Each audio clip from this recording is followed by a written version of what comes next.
One earbud plays sound while the other stays silent, or only one connects at a time. This usually comes down to connect or pairing issues, not a damaged unit. With the Lenovo Thinkplus earbuds, both sides need to stay paired together, and if that link breaks, audio will only come from one side. You might notice one earbud connects instantly while the other doesn't respond, or it connects separately as a different device. Sometimes this happens after interrupted pairing, low battery, or when one side loses sync with the other. Instead of assuming the earbuds are faulty, these are the steps you can try to fix this and restore balanced audio. 1.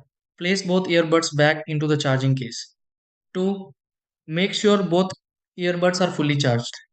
3. Remove any existing Bluetooth pairing from your device. 4. Take both earbuds out together to connect them again. 5. Press and hold both earbuds to reset pairing if needed. 6.